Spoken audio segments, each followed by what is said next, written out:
সারাদিনের খবর নিয়ে আমাদের নিয়মিত আয়োজন আজ সারাদিন, সঙ্গে আছে ইমদাদুল হক। 14 বছর পর সংবিধানে ফিরল তত্ত্বাবধায়ক সরকার ব্যবস্থা। আওয়ামী লীগ সরকারের প্ররোচনায় কলমের এক খোঁচায় তত্ত্বাবধায়ক সরকার ব্যবস্থা বাতিল করে দিয়ে দেশের নির্বাচন ব্যবস্থাকে এক গভীর সংকটে ফেলে দেন সাবেক প্রধান বিচারপতি ABM খায়রুল হক। এরপর 3টি বিতর্কিত নির্বাচন একতরফাভাবে জিতে যায় আওয়ামী লীগ। 5 আগস্ট শেখ হাসিনা সরকার পালিয়ে যাওয়ার পর তত্ত্বাবধায়ক সরকার ফেরাতে আপিল করে বিএনপি জামাত সহ একাধিক পক্ষ। বৃহস্পতিবার যার রায় দেন প্রধান বিচারপতির নেতৃত্বাধীন 7 সদস্যের আপিল বিভাগ। সর্বসম্মতিক্রমে দেয়া রায়ে তত্ত্বাবধায়ক সরকার ব্যবস্থা পুনর্বহাল করা হয়, যা কার্যকর হবে চতুর্দশ সংসদ নির্বাচন থেকে। পর্যবেক্ষণে সর্বোচ্চ আদালত বলেন, তত্ত্বাবধায়ক বাতিলের পূর্বের রায় ছিল কলঙ্কিত ও ত্রুটিপূর্ণ। আপিল বিভাগের রায়ে স্বস্তিতে বিএনপি জামাত সহ সব পক্ষ। অ্যাটর্নি জেনারেল বলেছেন, দেশের গণতন্ত্র ভোটাধিকার পুনঃপ্রতিষ্ঠায় মাইলফলক হয়ে থাকবে এ রায়।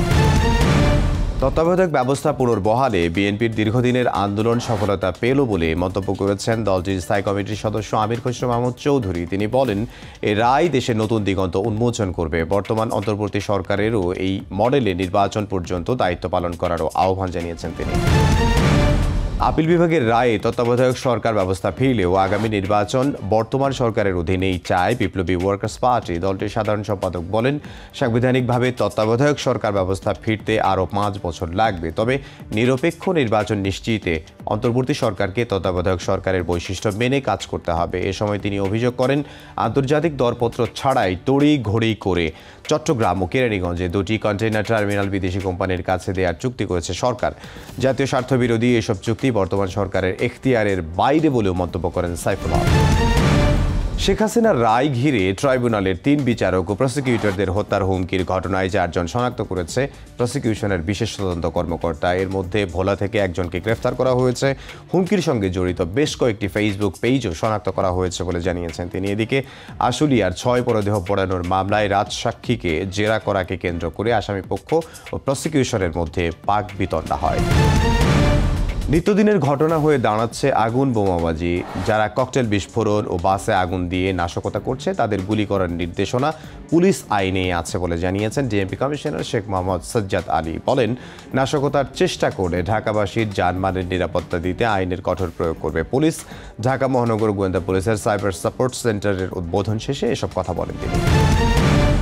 দেশ গড়তে নতুন প্রত্যয় নিয়ে কাজ করছে বিএনপি। শিগগিরই ভবিষ্যৎ পরিকল্পনা তুলে ধরবেন তারেক রহমান। সকালে ম্যারাথনে অংশ নিয়ে কথা বলেন দলটির ক্রীড়া বিষয়ক সম্পাদক আমিনুল হক। নির্বাচন সামনে রেখে ঐক্যবদ্ধ থাকার আহ্বানও জানিয়েছেন তিনি। পুনঃখনন করা সিলেটের কৈলাসটিলা 1 গ্যাস কূপ থেকে প্রায় 50 লাখ ঘনফুট গ্যাস পাওয়া গেছে। গোলাপগঞ্জের কৈলাসটিলা 1 কূপ থেকে উত্তোলন করা গ্যাস 2-1 দিনের মধ্যেই জাতীয় গ্রিডে যুক্ত হবে বলে জানান সিলেট গ্যাস ফিল্ডের কর্মকর্তারা। 1961 সালে আবিষ্কৃত হয় গ্যাস ফিল্ডটি। পঞ্চমবারের মতো পুনঃখনন শুরু হয় চলতি বছরের 12 আগস্ট। 1600 CFT গ্যাস মজুদ আছে বলে ধারণা সংশ্লিষ্টদের। বাপেক্সের পুনঃখনন কাজে ব্যয় হয়েছে 73 কোটি টাকা। এর আগে 2018 সালে পুনঃখনন করা হয় গ্যাস কূপটি। গাজা সিটি ও খান ইউনিসে দখলদার বাহিনীর হামলায় প্রাণ গেছে আরও 28 ফিলিস্তিনির, আহত 77 জন। ইসরায়েলের দাবি, হামাসের সদস্যরা সেনাদের লক্ষ্য করে গুলি চালানোই জবাব দেয় তারা। এছাড়া ইয়েলো লাইন অতিক্রম করায় কয়েকজনকে গুলি চালানোর কথাও জানায় নেতানিয়াহু বাহিনী। এদিকে যুদ্ধবিরতি লঙ্ঘন করে লেবাননেও হামলা অব্যাহত রেখেছে Israel.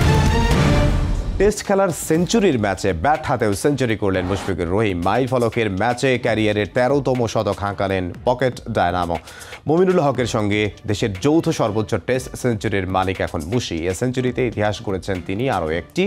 Gordon Greenidge, Javed Miandad, Inzamamul হক, রিকি পন্টিং এর মতো কিংবদন্তিদের পাশে বসেছে লাল সবুজের মিস্টার ক্রিকেট। বিশ্বের একাদশ ব্যাটার হিসেবে নিজের শততম টেস্ট সেঞ্চুরির দেখা পেলেন মুশফিকুর রহিম। এই ছিল আজ সারাদিনে। দেখা হবে আগামীকাল।